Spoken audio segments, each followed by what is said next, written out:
la verdad que esta circunstancia nos ha hecho encontrarnos.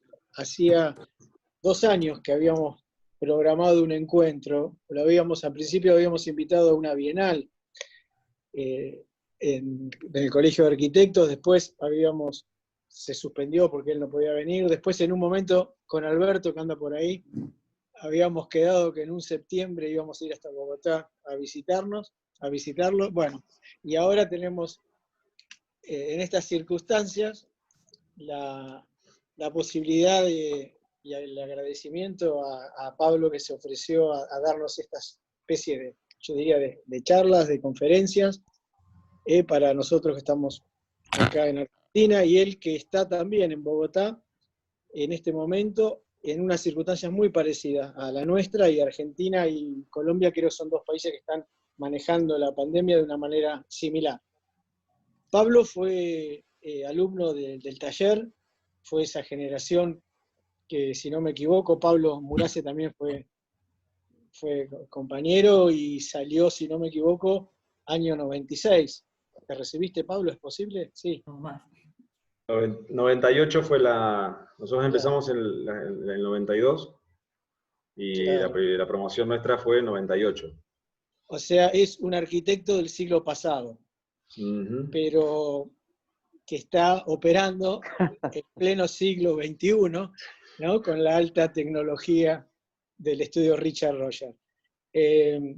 Bueno, Pablo, cuando se fue del país, fue con una beca a trabajar al estudio Peter Sumter, que en ese momento, cuando Alberto fue decano de la Facu, hubo una especie de congreso donde él vino y establecimos contactos. Después todo el resto es una carrera brillante que hizo Pablo en Europa, entre Madrid, Londres, y a partir del 2015 se instala en esa hermosa ciudad que es Bogotá, que tiene una cultura de arquitectura moderna muy fuerte, porque hay 2 discípulos de Le Corbusier, tanto Germán Samper como Rogelio Salmona, que han establecido su arquitectura moderna en Bogotá. Y bueno, los dejo con Pablo porque tiene mucho más cosas interesantes que decirles que yo, y que bueno, les va a contar un proyecto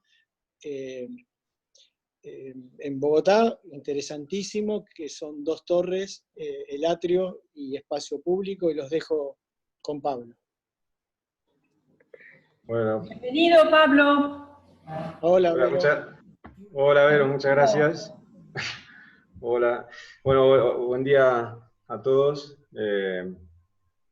Muchas gracias, Horacio, por tu presentación. La verdad que es muy, muy emotivo para mí volver a la facultad, aunque sea de esta manera. Es una de las cosas buenas que nos va a dejar esta pandemia, ¿no? De poder comunicarnos más, aunque sea de estos modos. Y bueno, pues quería agradecerles a todos por esta oportunidad, a Marcial Gomila sobre todo, porque hacía mucho tiempo que no sabíamos nada uno del otro, y en cuanto nos pusimos en contacto enseguida fue él quien generosamente se ofreció a intentar organizar algo de esto, y bueno, pues la verdad que muy contento de poder hacerlo, y bueno, pues aquí me tienen para cuando quieran y poder hablar de lo que sea, ¿no? En esta ocasión era para hablar de este proyecto que se llama Atrio, que, para poner un poco en contexto, es un proyecto que es el primer proyecto de nuestra oficina en Sudamérica.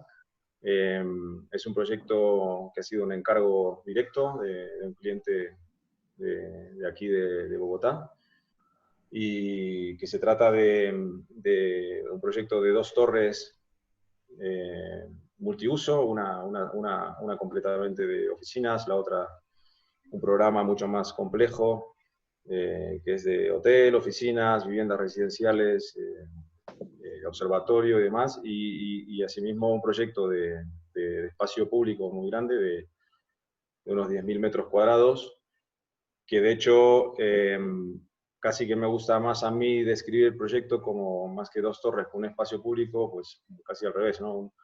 Un proyecto de espacio público con dos torres, ¿no? Que no es tan usual, ¿no?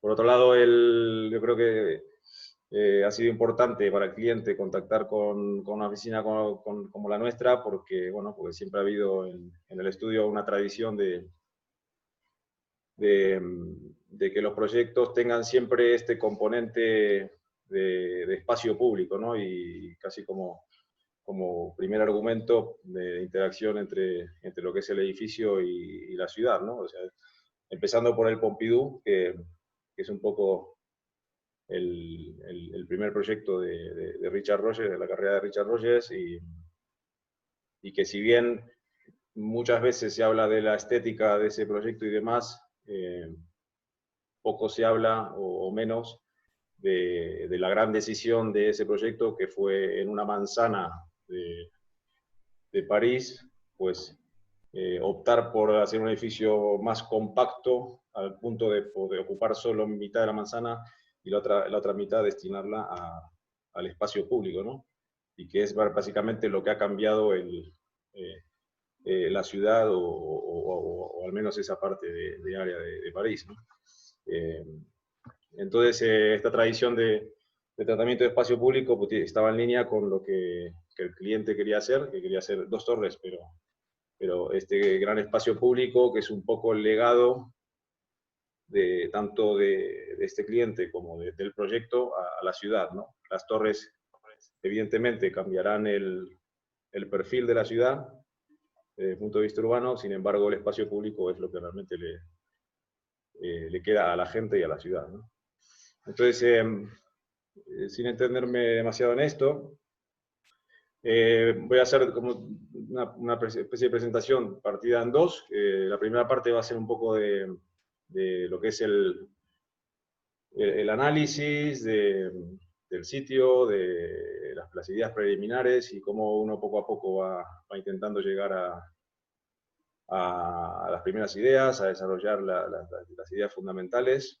Y la segunda parte sería ya más el proyecto en sí, de una de las torres, y un poco el proceso en obra, ya que es la primera torre que se ha construido junto con la mayor parte del proyecto de espacio público. O sea, en otra ocasión podríamos hablar más del proyecto de espacio público y de la segunda torre que no se ha podido construir. Así que sin más voy a empezar un poco con la presentación de esta inicial, de ideas preliminares y demás, que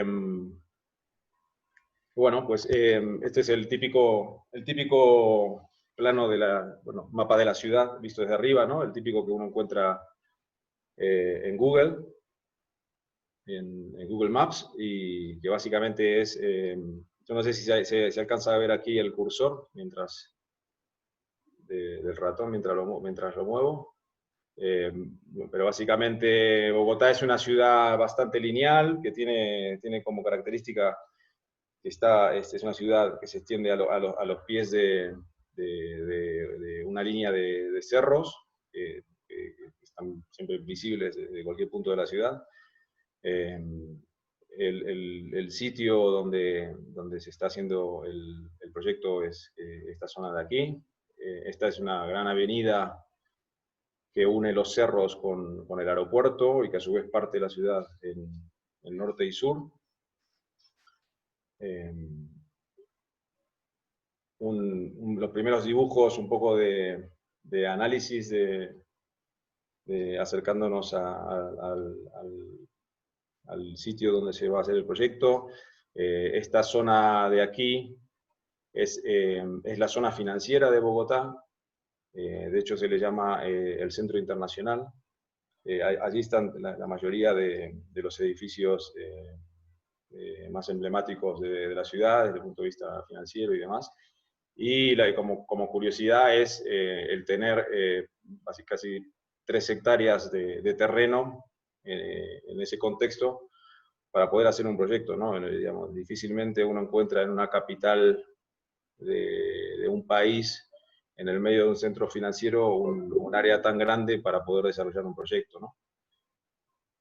Entonces, bueno, lo que decía, por un lado, esta avenida Caracas, que es una de las avenidas que va recorriendo la ciudad linealmente, la avenida 26, que es la que une los cerros con el aeropuerto, el centro internacional, que es el centro financiero, los cerros, digamos, hay un montón de componentes muy importantes a tener en cuenta y que son evidentemente esenciales, ¿no?, a la hora de empezar un proyecto. Esta charla que fundamentalmente está dirigida a los estudiantes, ¿no?, que todos lo hemos sido. O sea, yo recuerdo perfectamente desde el terreno está aquí.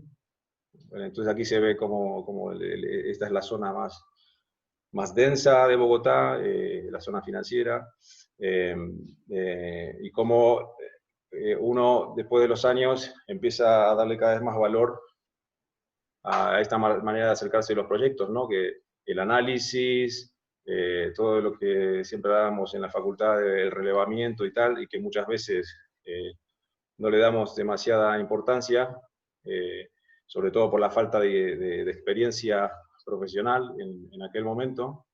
Luego uno con los años y ya trabajando como arquitecto, uno se da cuenta de que no hay otra manera de llegar al proyecto, ¿no? Que a través del análisis del sitio, de cuáles son las características principales del contexto en el que uno tiene que desarrollar este proyecto, y sobre todo porque para mí, desde mi experiencia personal, todo este análisis es fundamental, por un lado, para poder llegar a una serie de argumentos que vayan sosteniendo estas ideas que van a ser esenciales en la decisión de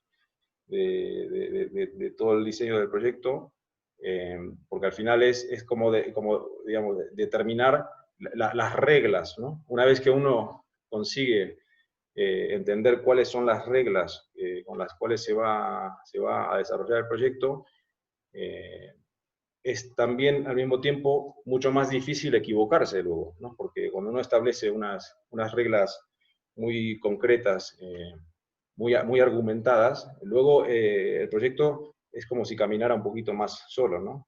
Es más difícil desviarse de esas ideas fundamentales, ¿no? Lo cual no quiere decir tampoco que uno no pueda en cierto momento replantear ciertas cosas y tal. Eso por un lado. Y por otro lado, porque siempre hay un cliente detrás. Entonces, en la facultad eran los profesores a los cuales teníamos que convencer de que nuestros argumentos eran no solo válidos, sino que eran el resultado del proyecto, según esos argumentos, era el mejor o no, sino porque en la vida real luego pues siempre hay un cliente, ¿no? Y siempre está esta posibilidad de perderlo, incluso. Entonces uno tiene que no solo argumentar para poder definir este proyecto, sino para poder explicarlo, poder contarlo y poder convencer, sobre todo, que es una gran parte de nuestra tarea como arquitectos, ¿no? Convencer de que esa es la mejor solución, ¿no? Ya sea para un proyecto como este, de 250.000 metros cuadrados, donde hay mucho dinero de por medio, como para una vivienda, ¿no? Y una persona que ha trabajado toda su vida, ha ahorrado dinero para hacerse su casa, y es una gran responsabilidad que deja en manos de un arquitecto definir el espacio en el que a lo mejor va a pasar los últimos años de su vida, ¿no? Bueno, fotos del sitio. Este es un poco el terreno. Lo que mostraba antes, la avenida 26, que es la que une los cerros con el aeropuerto. Esta otra avenida, muy transitadas ambas, que une linealmente toda la ciudad, es como una espina dorsal de la ciudad. Edificios existentes alrededor, un centro de convenciones aquí existente. El sitio antes de la obra.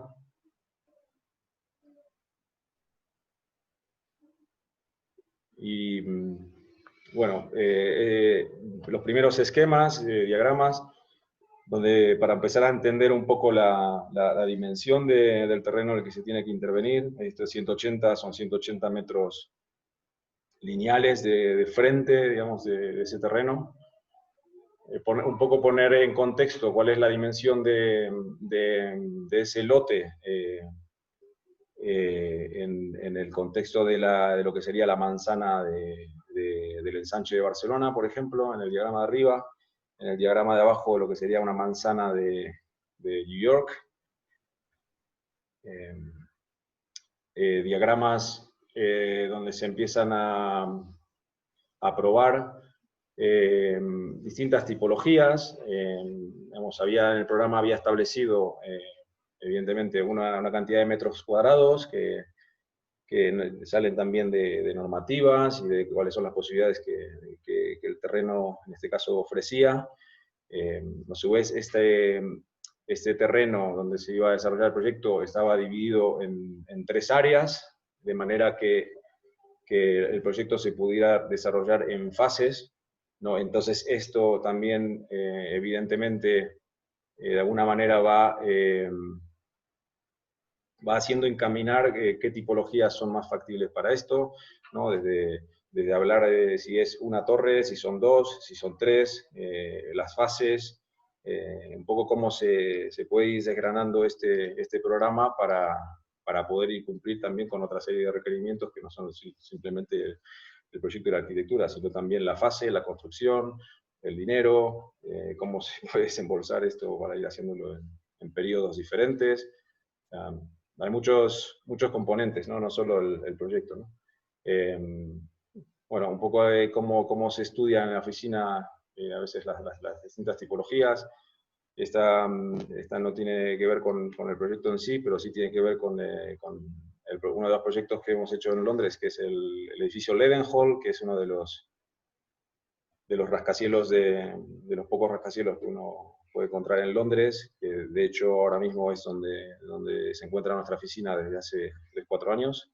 Es un poco de estudio tipológico, ¿no? Como la normativa, a su vez, termina, por ejemplo, en este caso de este edificio, definiendo la geometría, el volumen de ese edificio, que tiene que ver con el derecho. En Londres hay una especie de normativa que se llama, en español se llama como derecho a la luz, ¿no? Entonces, esa es una de las normativas más fundamentales de Londres, y la segunda es que casi siempre tienes que tener visuales a la Catedral de San Pablo, y entonces, bueno, pues al final esta geometría un poco es el resultado final que el edificio tiene, pero fundamentalmente basado en una serie de normas, ¿no? Pues aquí se ven más ejemplos de tipologías, desarrollo de edificio a lo mejor en 3 volúmenes diferentes, un volumen aquí que podría ser un centro de convenciones existente, un hotel.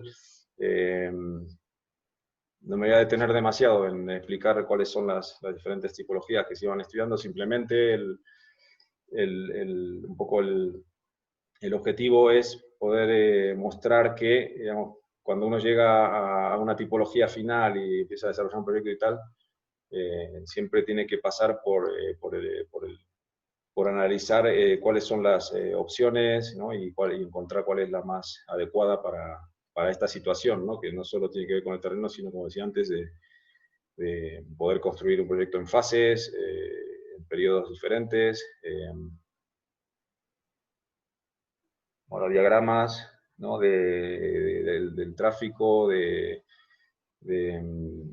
cómo es el tráfico existente, cuáles son las adaptaciones que uno puede hacer para alterar los frentes de este terreno, los movimientos, cómo se mueve la gente dentro del área, cuáles son esos movimientos existentes y cuáles son los que uno desearía, y en función de esto, pues, cómo empieza a manipular el programa y cómo empieza a localizarlo para poder conseguir esta serie de movimientos peatonales un poco más dirigidos o manipulados, si se quiere. Bueno, cómo la dinámica esta de alterar los movimientos peatonales puede beneficiar el movimiento dentro de toda el área y dentro del proyecto, y cómo ese movimiento dentro del proyecto puede afectar el del área o mejorarlo. Bueno, diagramas de los espacios verdes existentes, y desde ahí cómo uno puede, lo mismo, ¿no? Modificarlos para que empiece a existir unos argumentos que mejoren el proyecto, el área, en este caso, bueno, espinas verdes, ¿no? Que pueden ir vinculando otros proyectos que también son importantes en el área, fachadas activas, existentes, bueno, el ruido, la polución, el tráfico, cómo eso también define la posición de los edificios, cómo alteran o no el movimiento, cómo se puede manipular eso para mejorar la situación.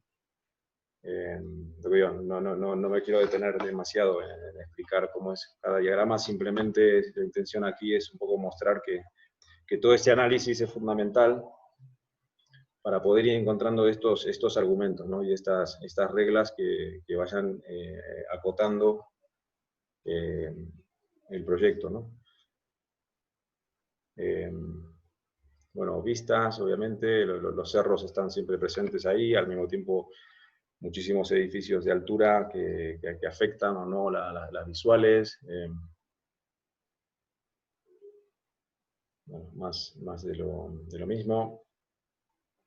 El ruido de las dos avenidas que pasan por allí. La falta de permeabilidad que existía inicialmente en el área. Las rutas principales peatonales, que no necesariamente son las que luego terminan siendo una vez realizado el proyecto, un poco más de lo mismo. Ya aquí se empieza a ver cómo el terreno, que está dividido en tres fases. Esta era la primera fase, luego estaba la segunda, que era esta de aquí, y una tercera fase que era un centro de convenciones existente que también formaba parte del proyecto, con la intención de que fuera rehabilitado en el futuro, ¿no? Entonces pues ya se empieza a ver aquí ciertas intenciones de cómo dividir ese terreno a través de los recorridos peatonales, o cómo uno quiere intensificar el movimiento de la gente en una dirección. Un poco otra vez estudios de distintas tipologías, si dos edificios, edificios en bloque,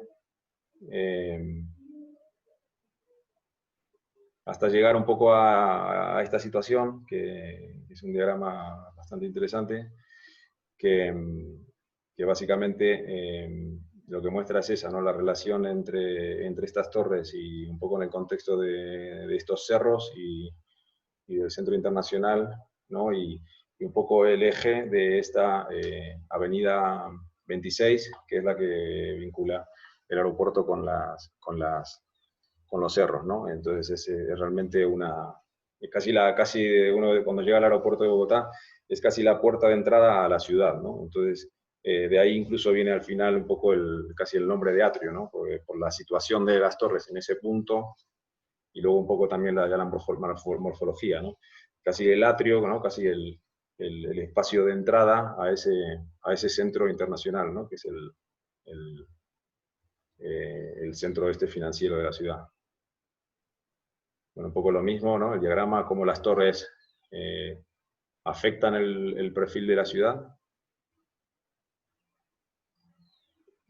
Ya diagramas donde se empieza a ver ya un poco la morfología que empieza a tomar el proyecto, un poco ya la idea de que tiene que ver incluso con cuestiones de normativa y de división del proyecto en fases. Entonces ya empiezan a aparecer estas ideas de que a lo mejor tienen que ser dos torres, que esas dos torres a su vez pueden tener estos espacios truncados, digamos, en la base y en la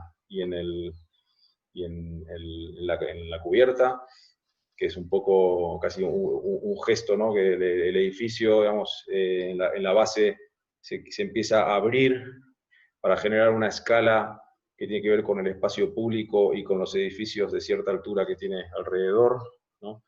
y entonces, y lo mismo en la cubierta, ¿no? Que básicamente el edificio se abre arriba y abajo, un poco arriba hacia el cielo, abajo hacia esta situación de espacio público, ¿no?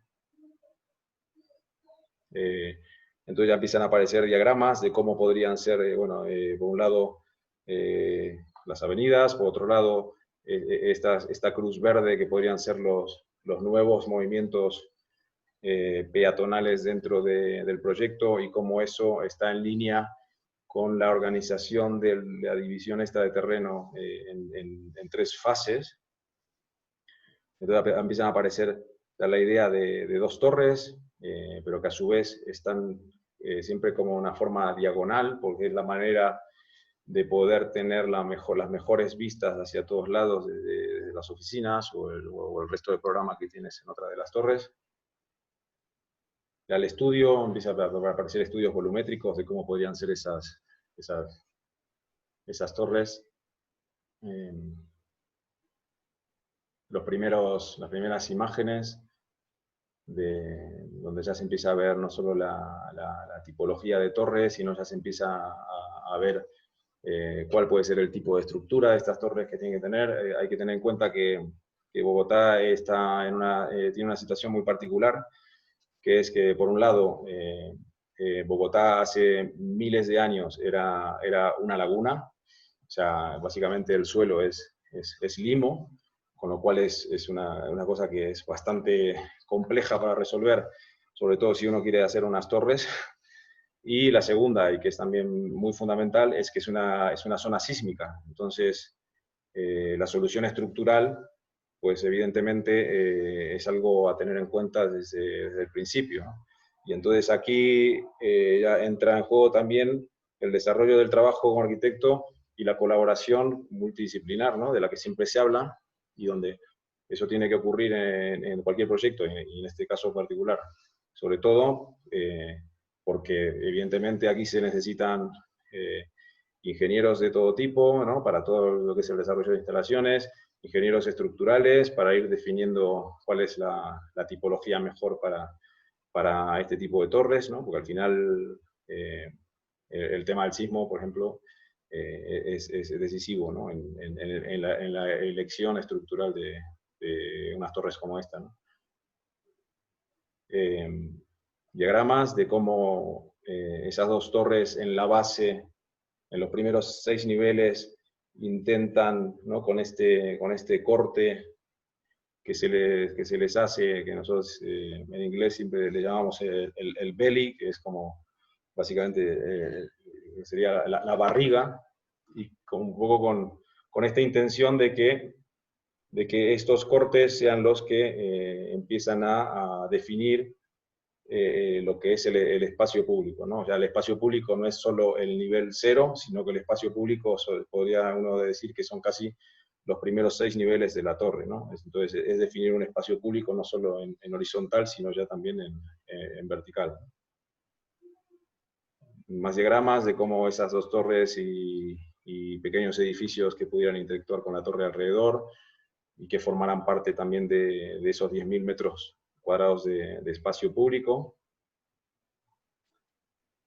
La normativa que mencionaba yo antes, que también al final es fundamental, ¿no?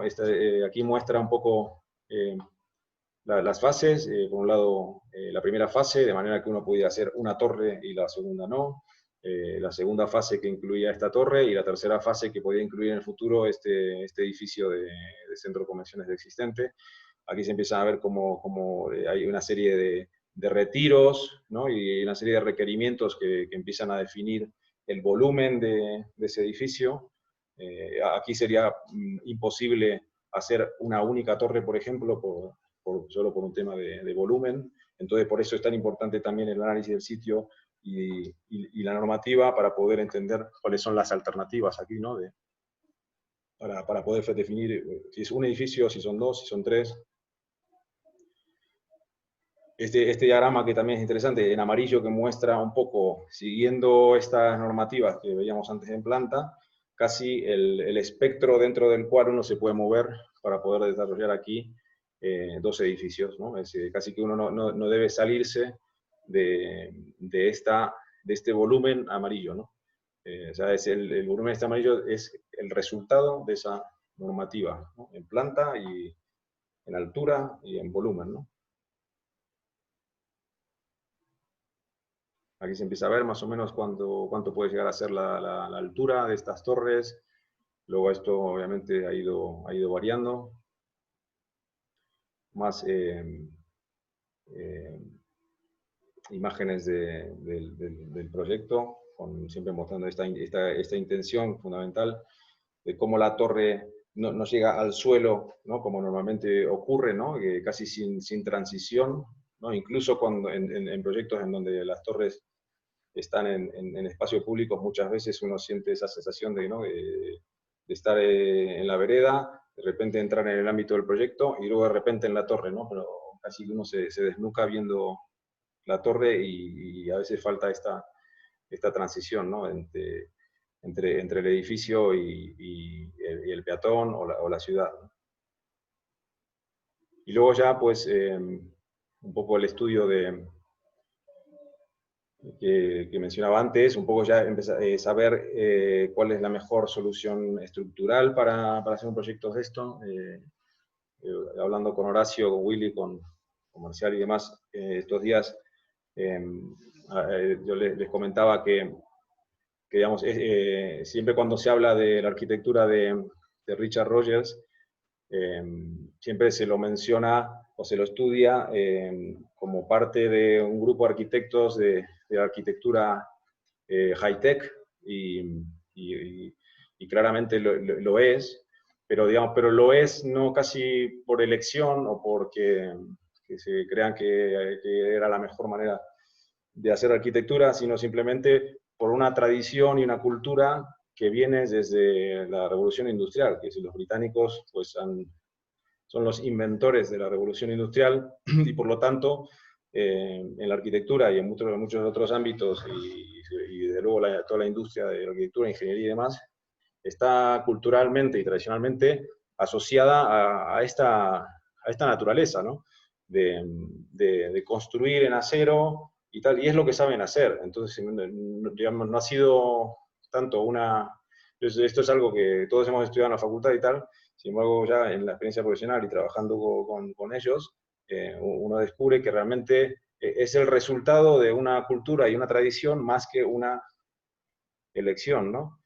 Entonces, por ejemplo, este edificio, y luego esto viene atado a cómo una arquitectura high-tech, como digo, como resultado de esta cultura y tradición de construir, cómo asimismo puede adaptarse a una situación latinoamericana, por ejemplo, como podría ser en este sitio, en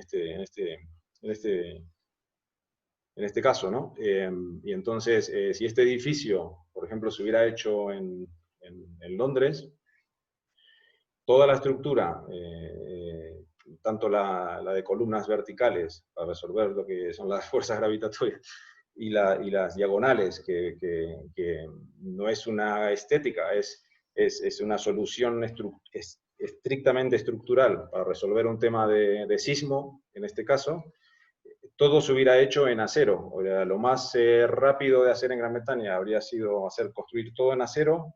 Por lo tanto, el acero es más caro que el hormigón armado, pero el tiempo es también dinero. Por lo tanto, construir en Gran Bretaña en acero es hacer lo que ellos saben hacer. Las industrias que se dedican a esto es lo que quieren hacer.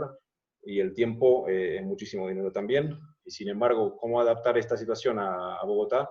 Pues en este caso la solución es que esto es una discusión que no nace solo de los arquitectos, ni mucho menos, es una discusión importantísima con los ingenieros estructurales, que son los que saben de estas cosas realmente, es llegar a una solución que es la que hemos adoptado aquí, que es que utilizar el material de construcción aborigen, si no quiere, que es el hormigón armado, que es similar a lo que ocurre en Argentina, porque aquí el acero es carísimo y todo sería, como fue el caso, de hecho, de exportación a precio de dólar y demás, lo cual es un gran inconveniente también para el cliente y tal, y entonces pensando en todo esto, pues uno llega a una solución de, bueno, entonces hacemos las columnas, todas las columnas para resolver las fuerzas verticales en hormigón armado, y todo lo que es la estructura para resolver el tema sísmico, que es básicamente todas estas diagonales, las arriostramientos, ¿no? En acero, ¿no? que es a su vez un material flexible y tal, porque básicamente en un caso de sismo, por eso también un poco la solución estructural, esto es como una especie de exoesqueleto, ¿no? O sea, en un caso de sismo, el edificio empieza casi como a rotar así, ¿no? Entonces, estas diagonales son fundamentales, ¿no? Sin embargo, las columnas verticales, pues, las fuerzas verticales, perdón, las puede resolver perfectamente el concreto, ¿no? Entonces ya empieza el estudio de cómo resolver esta interacción entre el acero y el concreto y tal. Aquí se pueden ver nudos de si la columna, bueno, la columna en principio podía ser cuadrada, si podía ser circular, si la columna era circular, entonces si las riostras, a lo mejor por contraste podían ser ya entonces de sección cuadrada.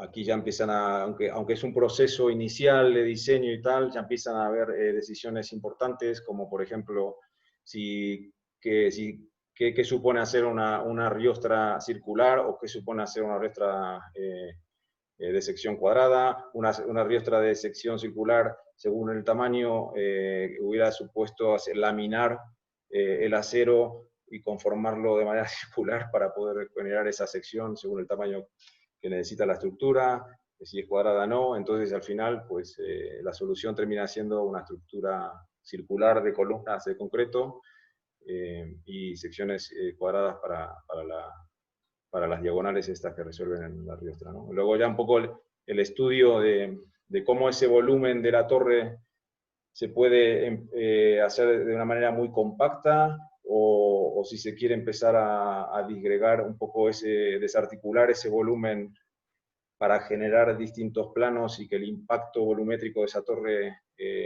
sea menor.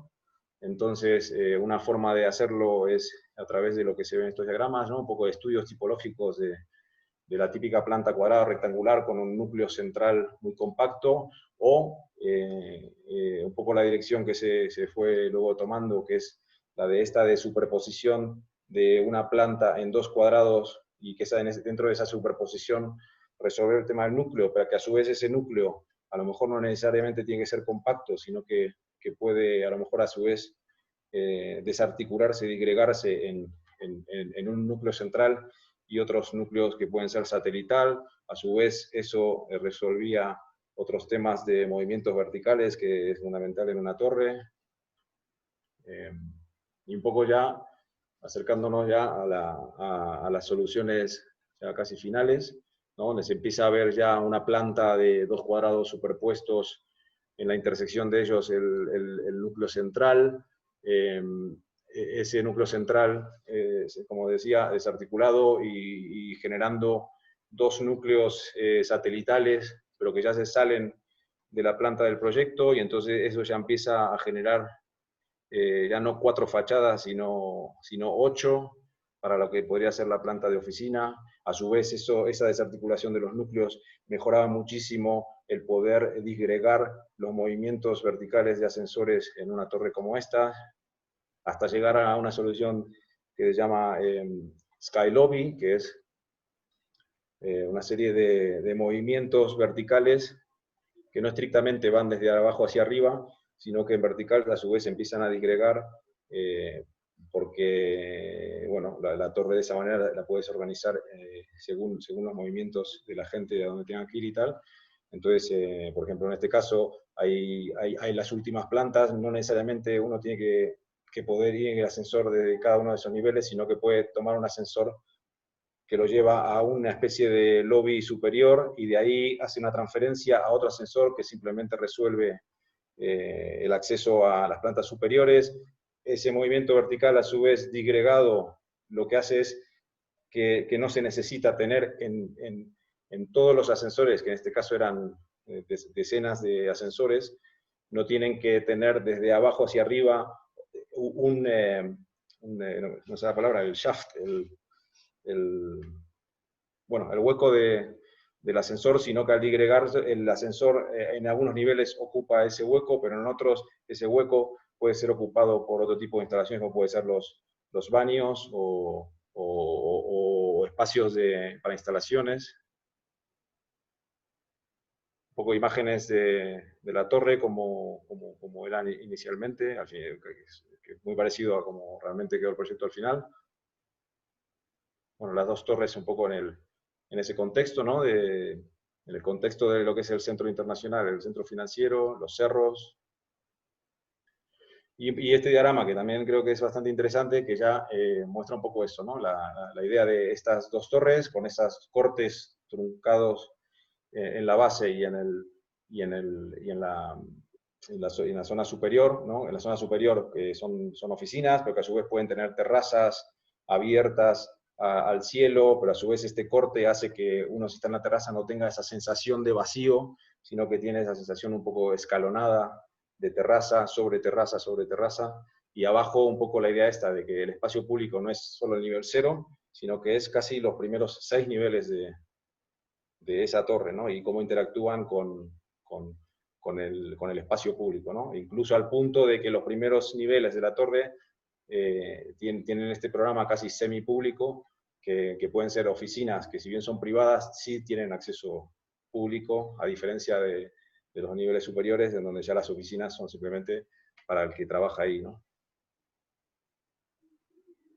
Bueno, más dibujos mostrando un poco lo mismo. Y, bueno, las torres. Entonces ya empieza un poco el estudio de la torre, ya con una geometría ya muy definida, donde se ve, como decía antes, el núcleo central, con una serie de ascensores que resuelven una serie de niveles, las escaleras de emergencia, que son 2 en este caso, los núcleos satelitales que resuelven lo mismo, accesos de ascensores para los primeros niveles, que son los más semipúblicos, otro núcleo satelital que resuelve más temas estrictamente de instalaciones, para cuando el inquilino ocupe estas oficinas, tenga sus espacios para instalar los equipos de climatización y demás. Estudios de distribución eléctrica, demás. Entonces ya empieza el estudio ya más minucioso de las plantas de la torre, cómo se resuelve, ¿no? el nivel 0 de la torre, aquí arriba a la izquierda, simplemente de espacios que puedan ser rentables, asociados al espacio público, el nivel de acceso al lobby, que tiene un lobby de un lado y del otro, con 3 escaleras mecánicas a un lado y al otro, casi una planta simétrica, uno puede acceder a la torre de un lado o del otro, y a su vez conectarse toda la planta una vez llegado a estos lobbies, y cómo la geometría esta de cortes en la base de la torre se empiezan a resolver geométricamente, ¿no? No me voy a detener en cada una de estas plantas, pero es un poco para que se vea cómo es la geometría de cada una de estas plantas para ir generando este escalonamiento, ¿no? Más plantas de lo mismo. Lo que contaba un poco antes, todo este estudio de movimientos verticales. Esto, o sea, no me quiero extender demasiado en esto, pero básicamente esto no es una cosa que seamos capaces de resolver los arquitectos individualmente. Esto, como decía antes, es fundamental, sobre todo en proyectos de esta envergadura, el trabajo multidisciplinar. El trabajo con los ingenieros es constante, desde el primer día, porque es fundamental para la toma de decisiones de qué tipo de estructura o qué tipo de movimientos verticales es el más adecuado para esto, comprobar si es eficiente o no, y entonces aquí se empieza a ver cómo esta disgregación es un diagrama, no es que los ascensores estén puestos como se muestra en este diagrama, pero sí muestran cómo esta disgregación lo que permite es que esos ascensores, funcionando de a paquetes que resuelven acceso a diferentes niveles según a dónde vaya cada una de estas personas, lo que hace es liberar ese ese hueco del ascensor en determinadas zonas y poder ocuparlo entonces con otros, para resolver otros espacios que también son igual importantes, como pueden ser los baños, las instalaciones y demás. Aquí muestra lo que contaba antes, lo del Sky Lobby, que es básicamente para resolver el movimiento de los últimos niveles. Uno puede tomar un ascensor que se llama Express, que serían como estos azules, que el diagrama no quiere decir que estén por fuera, sino que están jugando, pero que básicamente lo que hace uno es llegar aquí. Si tiene que ir a estos niveles superiores, el ascensor lo lleva inmediatamente a ese Sky Lobby. Aquí hay ascensores que se mueven a una velocidad de 6 metros por segundo. O sea, son los ascensores de lo más avanzado que existe hoy. Entonces, una vez que llega al Sky Lobby, hace una especie de transferencia y al final todo esto, evidentemente, se estudia con ingenieros que se dedican específicamente a todo el transporte, digamos, de personas vertical.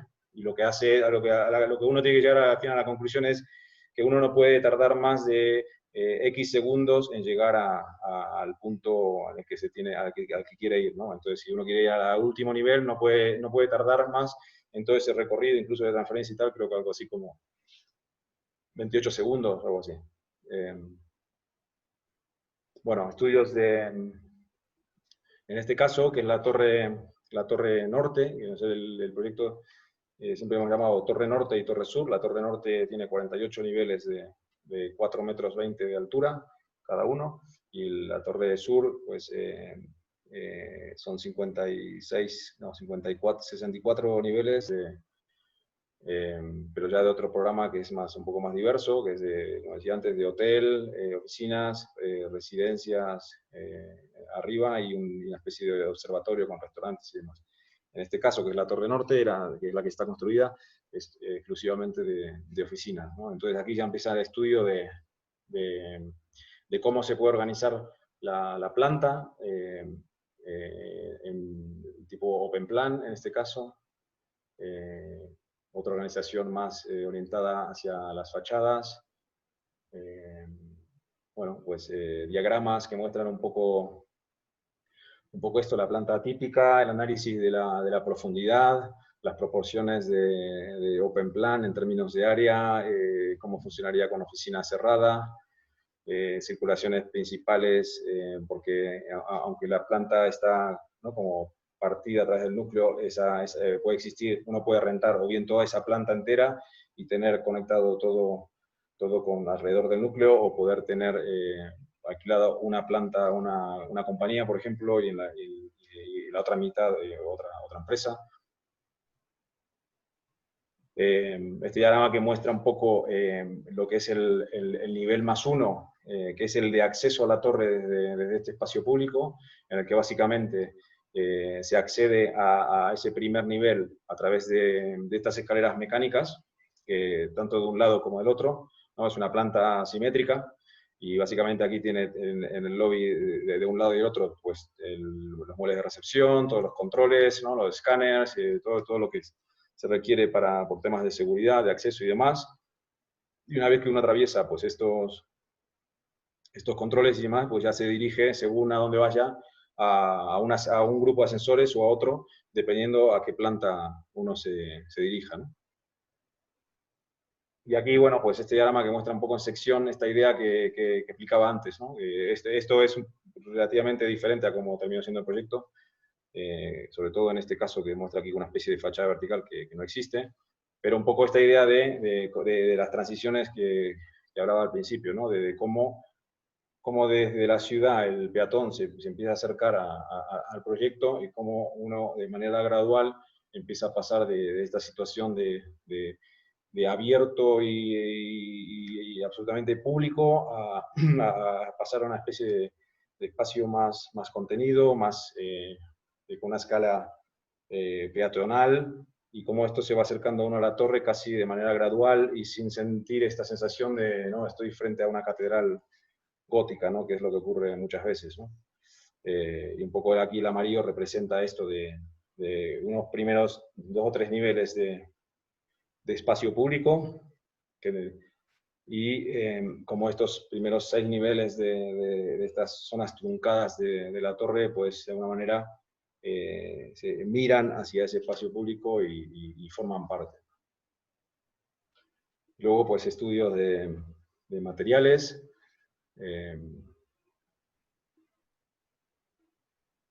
Bueno, como cualquier proyecto en cualquier sitio, ¿no? Uno siempre toma referencias del lugar, de otros proyectos, de materiales locales. Es importante aquí también decir que este proyecto ha tenido siempre la intención desde el inicio de que cumpliera con los requisitos de la certificación LEED, que yo creo que eso también en Argentina es algo que también existe en algunos proyectos y tal, que básicamente es hacer un proyecto, ¿no? con un enfoque lo más sostenible posible y digamos, y según el uso de materiales y una serie bastante grande de temas y de decisiones y tal, pues uno obtiene una certificación LEED que está orientada a esto, ¿no? A hacer los edificios lo más sostenibles posibles y según el grado que uno alcance trabajando en esta dirección, pues puede obtener una certificación que va creo que, certificación simplemente de certificación LEED, plata, oro y platino, que sería como la máxima. Pues en este caso el edificio, pues de un principio se orientó a intentar llegar a una certificación LEED de oro y finalmente se ha conseguido, ¿no? Pero que está orientada, bueno, son muchos los componentes que forman parte, pero desde la utilización de materiales locales o, bueno, una serie de cosas. Y un poco, bueno, ya el proyecto más completo, ¿no? a nivel básico, de cómo quedaría, ¿no? La torre norte, la torre sur y este espacio de aquí que sería el centro de convenciones, pero un poco respondiendo sobre todo a este requisito inicial que era de poder hacer el proyecto en fases, ¿no? De hecho, lo que se ha construido hoy es la primera fase, que es la torre norte, más todo el espacio público que está vinculado a esta torre. La planta de cómo estaba a nivel, tal vez, anteproyecto, ¿no? Otra vez la torre norte, la torre sur, el centro de convenciones existente, una serie de pequeños edificios o pabellones de una altura que resuelven temas asociados con programas asociados al espacio público, como pueden ser restaurantes, cafés y tal, un poco para potenciar todo este espacio público, ¿no? Y evidentemente, aunque el lote es privado, aquí se puede ver claramente cómo todo este espacio es absolutamente permeable desde cualquier punto de la ciudad y abierto evidentemente al peatón, ¿no? La planta donde empiezan a aparecer aquí unas especies de marquesinas, bueno, pérgolas, en inglés llamamos canopies, pero que son básicamente unas grandes pérgolas, unas superficies de pérgolas vidriadas muy importantes que tienen unos 12 metros de altura y que de alguna manera contienen ese espacio público y que la verdad, cuando empezamos el proyecto, pues era una idea bueno, que creíamos que era buena y demás. Luego, una vez construido, hemos comprobado que aquí por lo menos funcionan fenomenalmente porque en Bogotá aunque todo el mundo, cuando habla de Colombia, tiende a pensar que Colombia es un país caliente, ¿no? Básicamente lo es, menos Bogotá. Bogotá tiene una temperatura bastante estable, no tiene estaciones, tiene 12 horas de día y 12 horas de noche. Bogotá a las 6 de la mañana ya es de día, a las 6 de la tarde ya es de noche. Esto es así con una variación de 10-15 minutos todo el año. La temperatura oscila entre los 10 y los 20 y pocos grados, dependiendo del momento del día. Llueve a cada rato, cuando sale el sol es el más extremo de los más extremos del planeta. Entonces aquí es muy curioso ver, que es una cosa que a mí me llama mucho la atención cuando llegaba, que aquí la gente utiliza el paraguas, evidentemente, todo el tiempo, porque llueve, deja de llover, sale el sol, está nublado y tal, y lo utiliza tanto para la lluvia como para el sol, porque el sol es de montaña. Bogotá está a 2.700 metros de altura, entonces el paraguas es casi fundamental. Entonces, estas ideas de canopies, de pérgolas, es casi una referencia a esto, ¿no? A esta situación, ¿no? De sentirse protegido, que son unas pérgolas de vidrio, con una serie de tratamientos superficial para poder tratar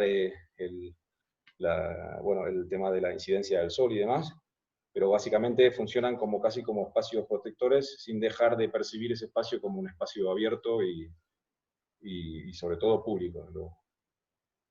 Aquí se empieza a ver un poco la sección de esa base, ¿no? Los primeros niveles de la torre muy asociados al espacio público, las pérgolas estas que mencionaba antes, los pequeños pabellones o pequeños edificios que puedan resolver temas de equipamiento, como pueden ser, en este caso, cafés, restaurantes y demás.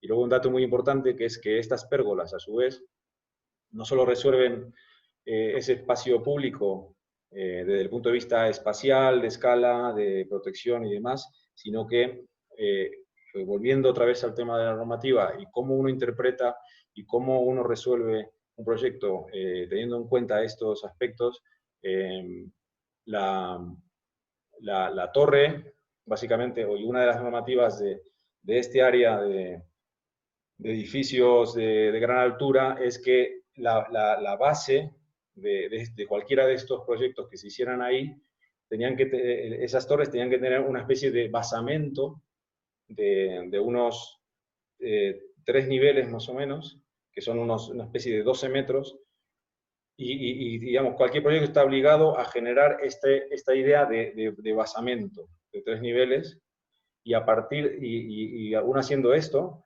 lo que consigue es que la torre, o la altura de esa torre, empieza a contar desde esos 12 metros de altura. ¿Qué quiere decir esto? Que si uno no hiciera este basamento, la torre debería ser 12 metros más baja, ¿no? Entonces, ¿cómo interpreta uno? Que ahí está digamos, el ingenio del arquitecto en este caso, que es que en vez de hacer un basamento sólido, que fuera un edificio y tal, pues nosotros hicimos un basamento vacío, que básicamente lo que hemos hecho es definir un datum, que son esos 12 metros de altura, con estas pérgolas. Lo que está debajo es vacío. Eso hace que tengas realmente un espacio público y no un edificio sólido, interior y privado. Y entonces esa torre es 12 metros más alta gracias a estas pérgolas. Y entonces básicamente es hacer un basamento con el negativo de lo que uno realmente encuentra alrededor, ¿no? Pero sobre todo con esta vocación de querer hacer es que esto sea un espacio público y no un edificio más sólido y cerrado hacia afuera, ¿no? Un poco la distribución por áreas de cómo se organiza el programa, ¿no? Que va aquí en lila, digamos, un poco estos pequeños pabellones, edificios circundantes, que terminan de definir los espacios que, aunque sean permeables y demás, generan una especie de espacio interior, ¿no? Entre la torre, estos edificios y las pérgolas. En rosa, bueno, los accesos a estas, y celeste, accesos a las torres, y aquí en amarillo un poco el centro de convenciones. Aquí se ve claramente primera fase, segunda fase y tercera fase. Y ya un poco, creo que terminando esta presentación, un poco una axonométrica que muestra simplemente lo que sería casi el nivel cero de esta parte del proyecto de la Torre Norte, ¿no? Los pequeños edificios circundantes, las escaleras mecánicas que llevan a uno al primer nivel donde se encuentra ese lobby, que a su vez forma parte de ese espacio público. Los lobbies aquí, por lo que decía antes, el tema de temperatura, son lobbies semiabiertos, no son el típico lobby cerrado. Aquí se ve un poco los lobbies a un lado y al otro, las escaleras mecánicas, el acceso a los núcleos, los pequeños edificios y tal. Esto era el proyecto tal cual estaba hace 6, 7 años atrás. Luego ya el proyecto definitivo lo desarrollamos aquí en Bogotá con un arquitecto local que se llama Giancarlo Massanti, un equipo que puso él y bueno, dirigiendo a ese equipo y la obra. Esta parte que decía antes, de las pérgolas que definen esos 12 metros de altura a partir del cual se empieza a contabilizar la altura de la torre y cómo entre esos pequeños edificios y la pérgola, pues generar estos espacios que si bien son absolutamente permeables peatonalmente prácticamente en todas las direcciones, pues genera una especie de espacio interior abierto, una especie de casi de microclima, que a su vez funciona muy bien porque el proyecto, el contexto está situado en una situación de doble avenida con muchísimo tráfico, muchísima polución que existe en Bogotá, lamentablemente. Y bueno, hay fotos de referencias de algunos otros proyectos, alguna de, creo que el Mercado de San Miguel en Madrid. Y ya. Esta sería un poco la primera parte de introducción al proyecto y bueno, y esbozo de las primeras ideas hasta llegar casi a un anteproyecto. Espero no haberlos aburrido demasiado con esto. Y si quieren, pasamos a... No sé si quieren que continúe Horacio con la otra presentación ya más de proyecto de una de las torres en este caso y la obra. Sí, sí, sí, dale. ¿Sí? Sin problema. Sí, sí. Vale. A ver si...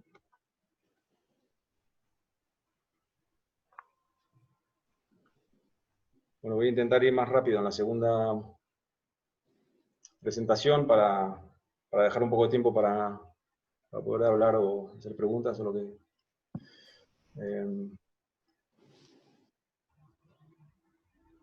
Bueno, este es voy a intentar no extender demasiado en los temas. Yo creo que las cosas fundamentales que al menos yo quería decir, pues han estado más o menos dichas en esta primera presentación. Este ya sería el proyecto definitivo, que de hecho hasta el anteproyecto lo hemos desarrollado en Londres. Ya la fase de proyecto final de ejecución, que yo creo que en Argentina ya no me acuerdo, creo que se llama igual, proyecto de ejecución.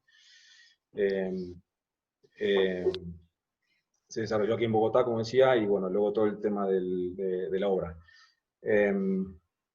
Bueno, imágenes del proyecto más o menos definitivo, como quedó, con la torre de 48 niveles y la de 64, que es la torre sur. Lo que habíamos hablado antes, las fases de la etapa 1, que es la primera torre que se construyó, la etapa 2 y la etapa 3. Bueno, un poco los alzados de estas torres. Y bueno, ya el desarrollo más definitivo de cómo funcionan estos lobbies. Como decía, ¿no? El lobby de acceso a las torres en el primer nivel, pero que a su vez ese espacio es un espacio medio semi abierto gracias al clima bastante favorable que tiene Bogotá. Pero que a su vez uno está en el lobby, pero sigue estando, aunque esté en un nivel superior, sigue estando dentro de ese espacio público. Como ya la torre empieza a resolver todo ese tema de escalonamiento, los primeros niveles de la torre son públicos, semipúblicos, cómo va subiendo.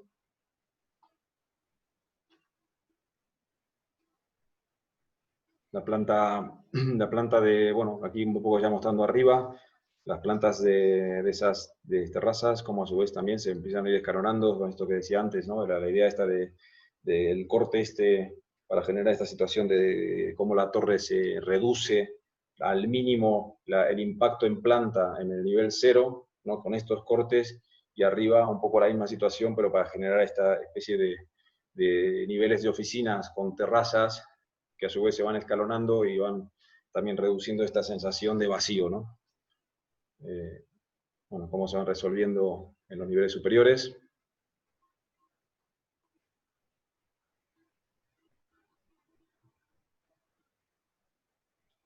Voy a ir pasando algunas imágenes sin mencionar demasiado de qué se tratan, porque creo que hablan bastante por sí solas.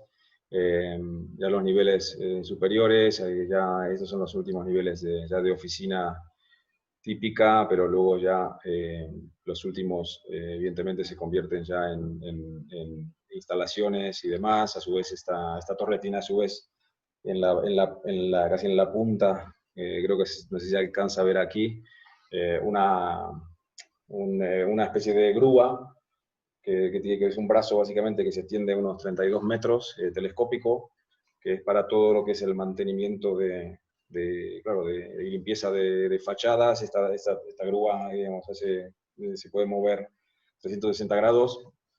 Y un dato curioso es que básicamente pesa 70 toneladas, que es algo así como, creo que como un avión 347 lleno de combustible, más o menos. Entonces, evidentemente, el trabajo de los ingenieros es, como decía antes, fundamental desde el primer día y el último.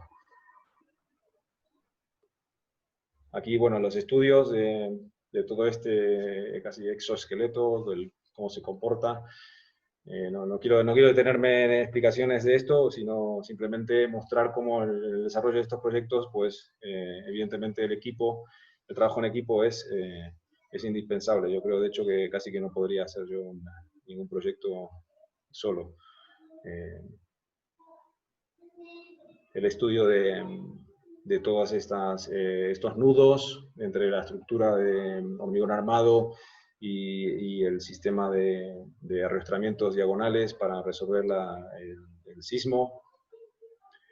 El estudio de nudos, de cada uno de estos nudos. O sea, esto es una reducción a mínimos de lo que es un proyecto de estos en términos de producción de documentación. O sea, para que se hagan una idea, un proyecto como esto, estamos hablando de algo así como 10.000 planos, solo de proyecto, ya ni hablar. El trabajo luego con cada uno de los constructores, como pueden ser los de estructuras o los de fachadas, que a su vez tienen que producir ellos sus planos de taller, que le llamamos, que estamos hablando de miles de planos luego a revisar, ya de cómo se va con planos ya de construcción de las propias compañías que desarrollan temas como pueden ser en este caso, que son probablemente los más fundamentales, son las estructuras y las fachadas. Bueno, estudio de los nudos, aquí se ve, ¿no? Lo que hablábamos, los arrastramientos en acero, las columnas en el hormigón armado. A su vez, esas columnas de hormigón armado tienen embebido perfiles en el interior, además de toda la armadura, que es casi como un pullover de densa, cómo se conecta interiormente esas diagonales con ese perfil metálico interior. El estudio de cada uno de esos nudos, es lo que digo, ¿no? O sea, la documentación es inmensa. Simplemente esto es una pequeña muestra del trabajo. El estudio de cada uno de esos nudos ya en planos.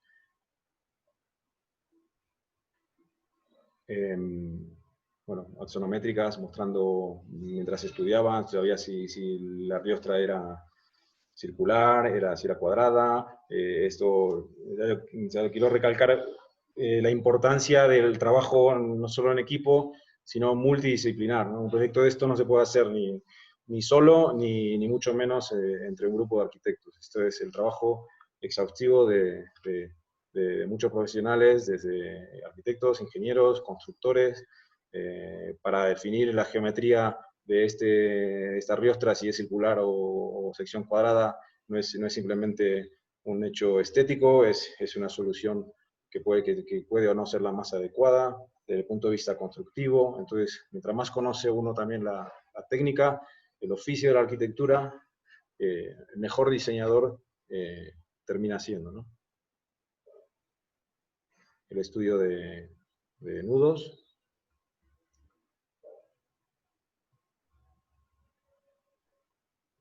Si ven que voy muy lento, muy rápido, Horacio, vos me vas diciendo, ¿vale?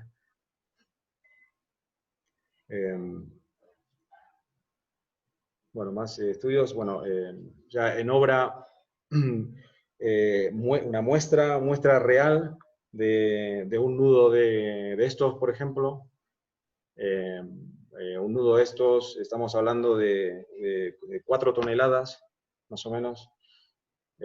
Luego, en algún punto del proyecto, ya en obra, una de las discusiones más fundamentales que hubieron era si el nudo y ese encuentro entre las diagonales y la columna de concreto se resolvía luego con una especie de encofrado permanente o que se utilizaba simplemente para resolver en el momento de la construcción y luego se quitaba.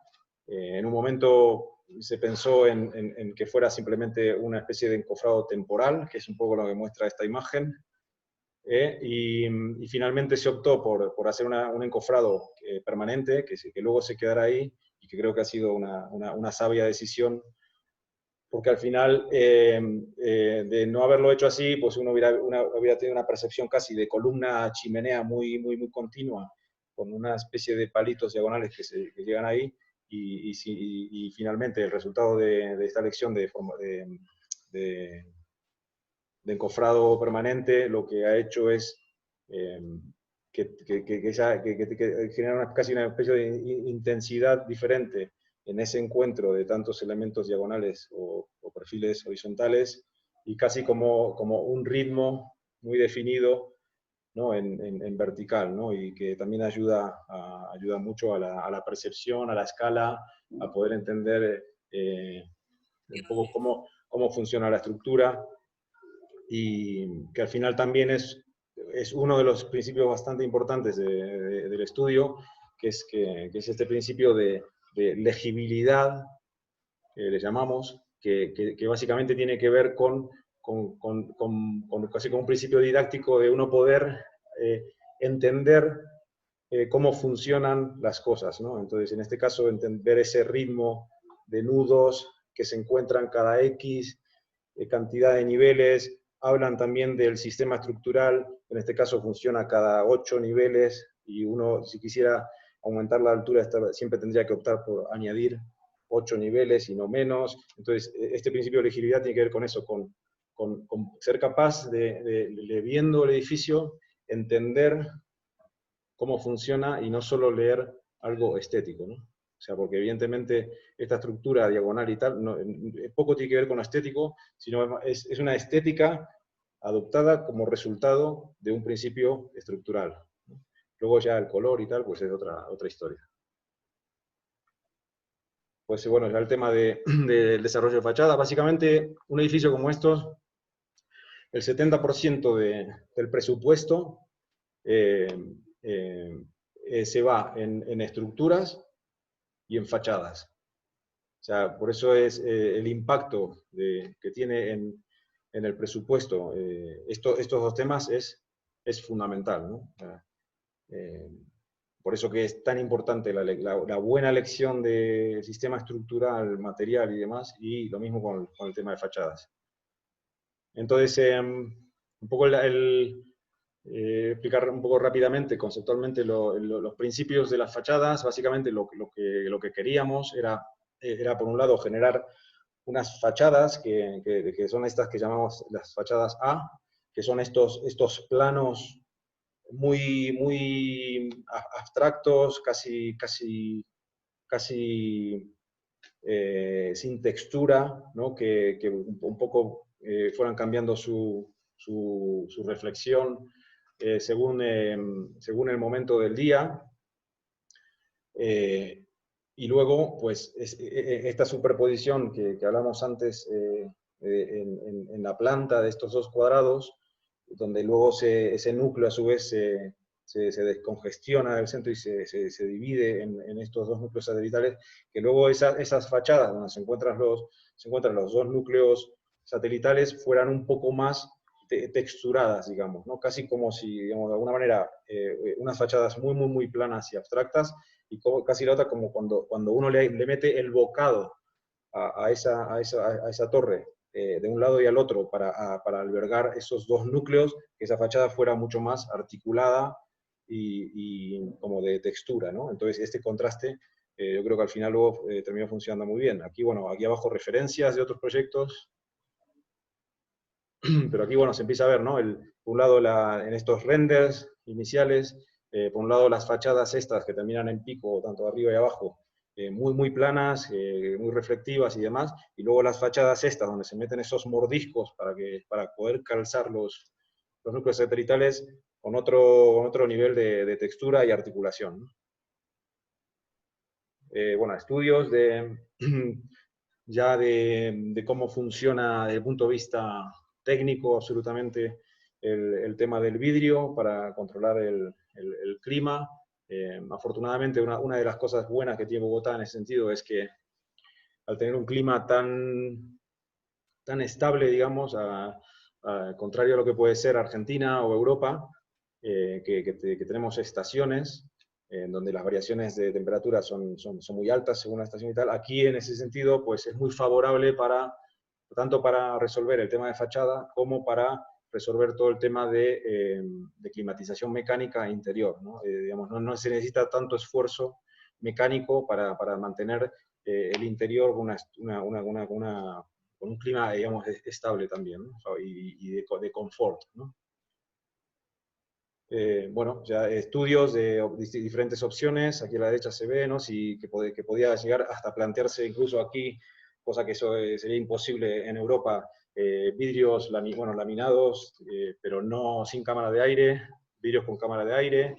Digamos, estos son estudios iniciales, luego ya uno cuando ya tiene, después de una licitación, ya tiene un fachadista, pues ya con el fachadista a su vez resuelve todos estos temas desde el punto de vista más técnico y cuál es la solución más favorable o cuál es más favorable para ellos para fabricar. Estudios de cómo afecta una opción y otra, ¿no? La temperatura exterior, la temperatura interior, cómo se genera ese nivel de confort, intentando utilizar los medios mecánicos sin esforzarlos demasiado. Voy pasando simplemente para mostrar cómo todo esto son temas que evidentemente necesitan un estudio muy profundo, que son fundamentales a la hora de resolver y fabricar, porque uno no puede fallar en estas cosas, ¿no?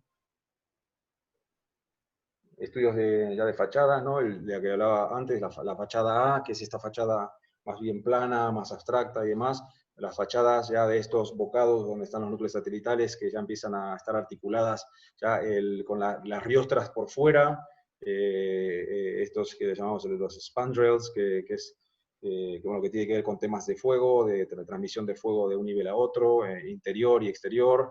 Las riostras en las fachadas estas más abstractas están en el interior del edificio, mientras que en estos bocados donde están los núcleos, la riostra está en el exterior, y entonces ya se expresa de manera clara, mientras que en la otra genera ese nivel de transparencia según esté iluminado adentro o fuera, entonces se percibe más o menos, ¿no? Como según la luz natural o interior y demás.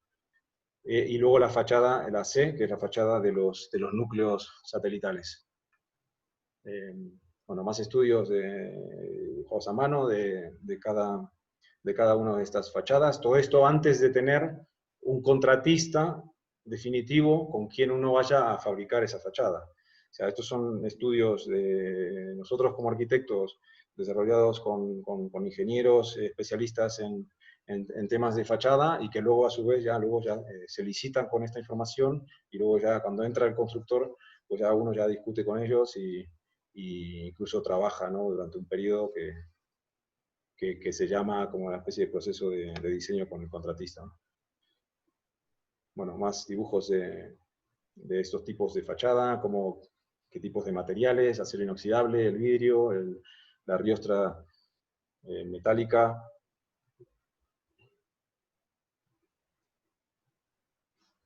Axonométricas para ir resolviendo cada uno de estos puntos, ¿no? Lo de en las zonas truncadas inferiores, las zonas truncadas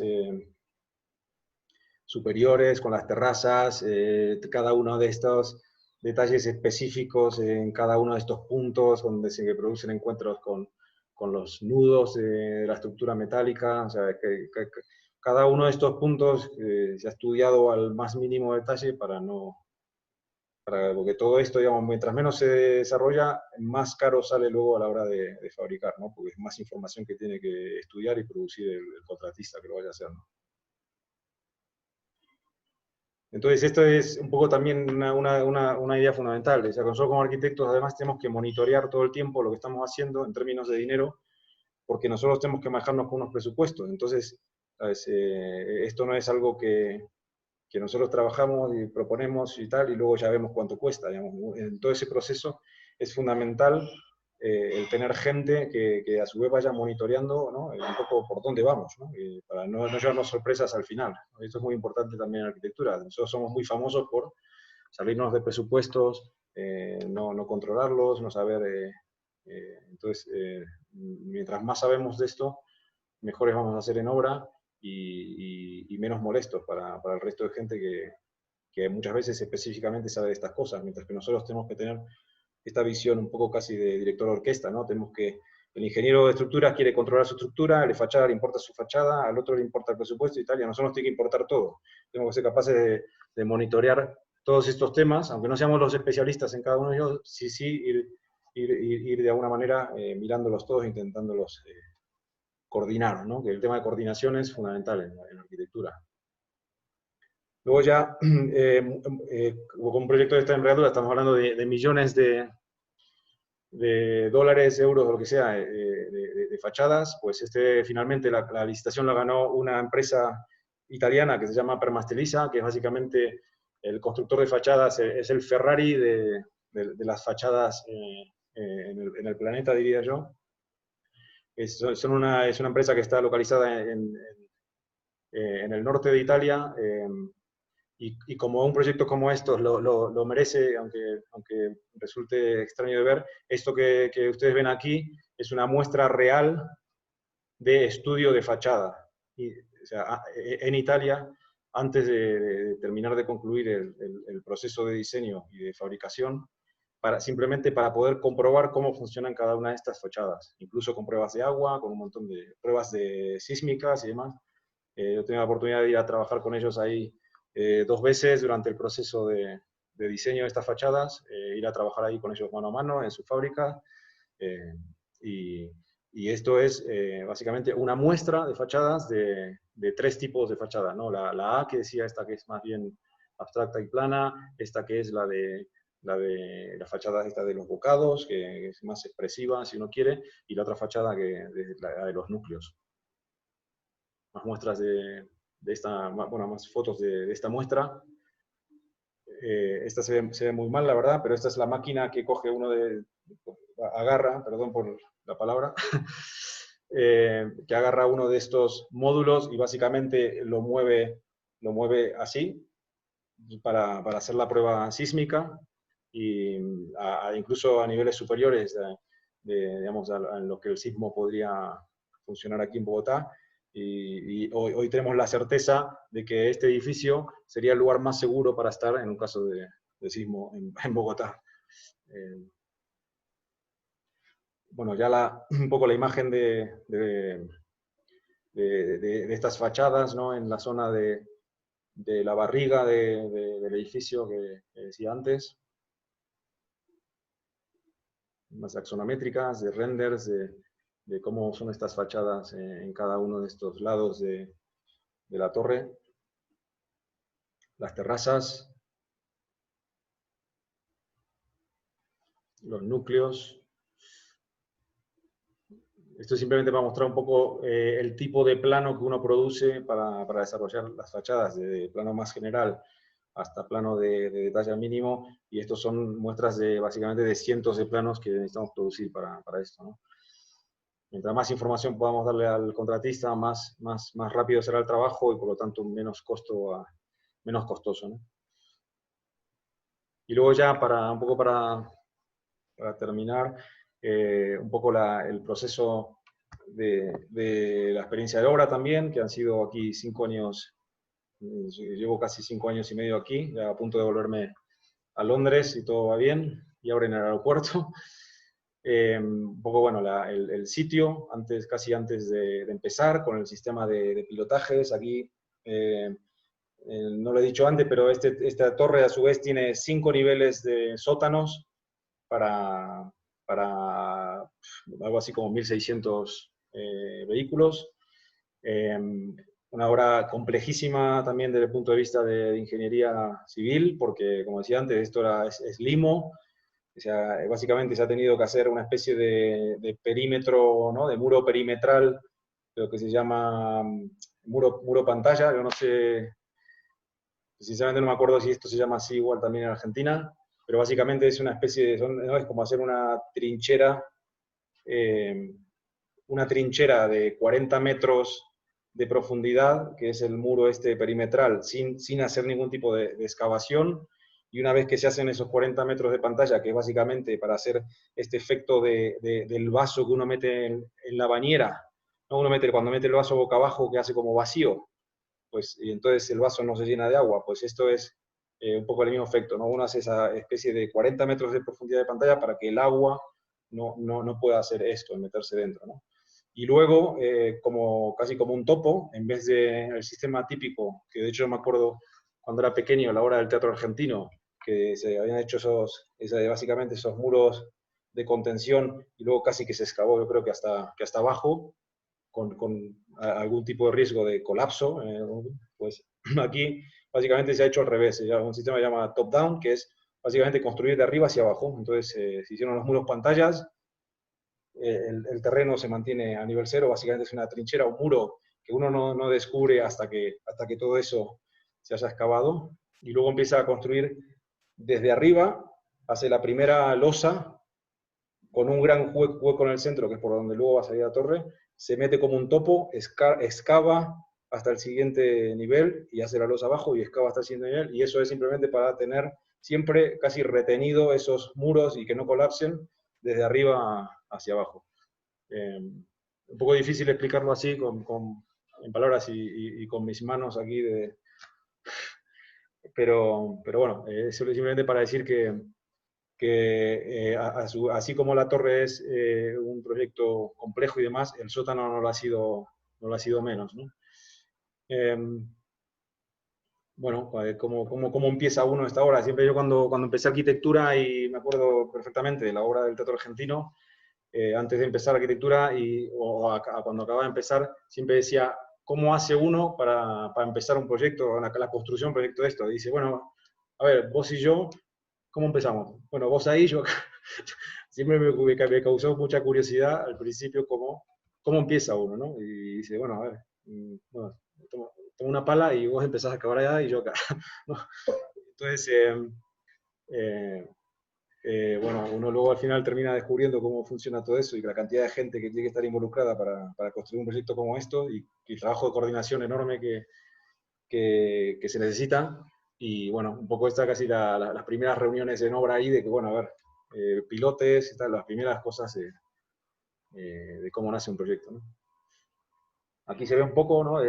Cómo es, estos son 5 sótanos, entonces básicamente una vez aquí se hicieron los muros estos perimetrales escondidos básicamente hasta que uno empieza a excavar, y luego ya como empieza a hacer las losas estas ya perimetrales y tal, y empieza a ir excavando y ir yendo hacia abajo para que esto no, esas losas, digamos, siempre vayan haciendo de arriba hacia abajo, de retención, ¿no? Para que no permitir el colapso de estos muros. Bueno, o sea, esto ha sido casi 2 años de los 4 o 5 años que ha durado la obra, casi 2 años haciendo sótanos, básicamente. Bueno, fotos de obra, que uno parece que está casi aquí en Siria, la guerra de Siria. La losa de 2 metros de profundidad, que va a ser la base, donde luego a partir de ahí empieza a salir la torre, que se tardaron 3 días en hormigonar. Ahí se empieza a ver el hueco por donde luego va a empezar a salir la huella de la torre, ¿no? Aquí se ven lo que contaba antes, ¿no? Las losas estas que van haciendo casi de retención de esos muros y dejando el hueco para donde luego va saliendo la torre. Aquí se ven ya los muros de los núcleos centrales. Aquí ya la torre, cuando empieza a asomar. Cada nivel de la torre se ha hecho con una especie de encofrado que se llama, ¿no?, autotrepante, ¿no?, que va haciendo el núcleo, ¿no? Las primeras riostras metálicas. Y se empieza a ver ya un poco la diagonal esta que define ya un poco la geometría de ese bocado truncado que se le hace a la torre en la zona inferior. Aquí se empieza a ver ya la barriga de la torre. Aquí, esta que está aquí, aunque tiene el mismo color naranja, que es el color que se decidió a su vez para la estructura metálica de la torre, esta es una especie de columna temporal, porque todo este sistema estructural, hasta que no llega a un punto en donde se termina de conformar el sistema estructural, no se puede soltar, ¿no? Entonces aquí todavía estaba pendiente de que se terminara todavía una serie de elementos estructurales diagonales para poder luego finalmente quitar este puntal, digamos, temporal, ¿no? Aquí se ve, bueno, más fotos de la obra. Aquí yo con otro colega de español, en este caso. Otra foto de parte del equipo. Aquí que está aquí, bueno, aquí está Richard en una de sus visitas. Este de aquí al lado es Giancarlo Massanti, que es nuestro socio local y, bueno, parte del gran equipo que tuvimos. Aquí ya empieza la instalación de las primeras fachadas, donde empieza a ver aquí la fachada A que decía antes, que es la fachada más sobria, más plana, más abstracta, y luego ya la fachada del núcleo. Aquí se empieza a ver, ¿no?, como esta fachada más abstracta y plana, que luego, según el momento del día o de la noche con la luz interior y tal, pues cambia el nivel de transparencia, de luminosidad, de reflejo, mientras que luego tenemos la fachada de los núcleos en vidrio, acero inoxidable, estas fachadas más articuladas, donde se ve la estructura diagonal, pero ya por fuera.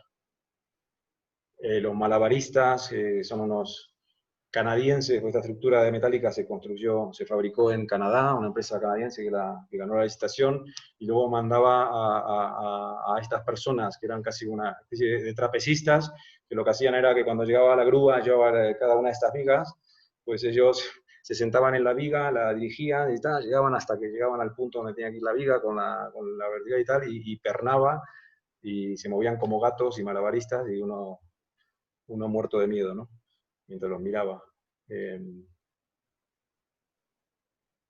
Más fotos de nudos. Aquí se ve uno de ellos, cómo está recibiendo una de estas vigas, y hasta que llega a su punto, mete algunos ya de los pernos, y luego ya hay trabajos de soldadura y demás que se pueden hacer también adicionalmente. Bueno, fotos de la torre ya un poco de lejos. Esta es una ceremonia que se hizo, que es cuando se instala la última viga del proyecto. Entonces, esta viga la firman toda la gente que ha participado en este proyecto, la levantan, la colocan, y luego ya es una especie de celebración, de casi un hito de finalización de la estructura metálica, ¿no? Aquí arriba, en las plantas más superiores, casi al final de la torre. Aquí se alcanza a ver la plataforma que alberga la grúa esta que contaba, que pesa 70 toneladas. El vértigo. Las riostras interiores y cómo cada uno las interpreta como quiere, ¿no? Los niños, evidentemente, era casi un tobogán perfecto. Bueno, zonas de lobbies, nudos, el cielo raso de estas zonas inferiores de la torre, con unos cielos rasos de madera, ¿no? Para casi que con este color de la madera, cuando está iluminado, casi generar esta idea casi de linterna.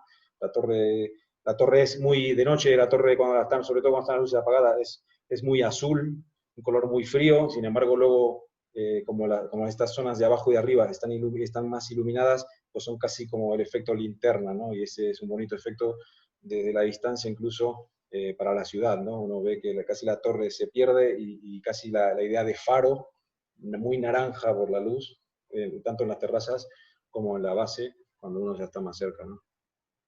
Bueno, fotos de una de estas terrazas altísimas, el cielo raso que decía recién. Este es el cielo raso en la zona de acceso a los lobbies.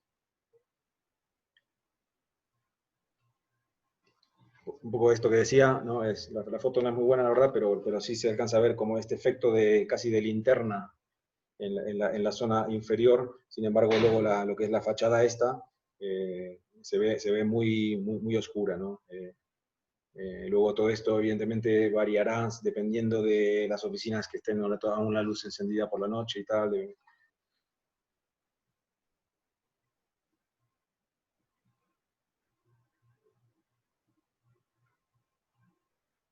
Bueno, un poco ya la torre aquí se alcanza a ver con una de las, bueno, la barriga esta, donde está un poco el ruido de la torre asociada al espacio público y toda una de las marquesinas a un lado de la torre.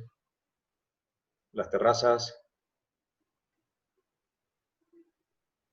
Bueno, la torre desde lejos.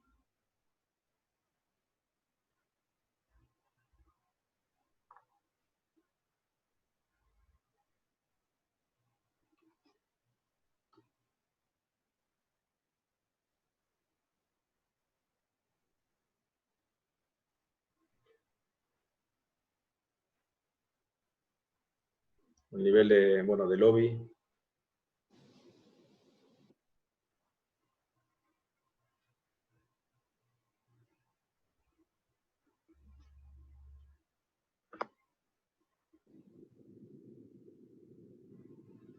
Una de las marquesinas en la base de la torre.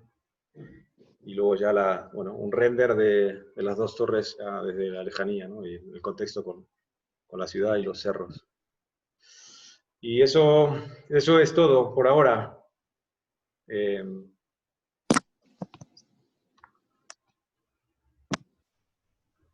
Pablo, sí, pues, vuelvo en un minuto, ¿vale? Que me está llamando un segundito, ¿vale? bueno.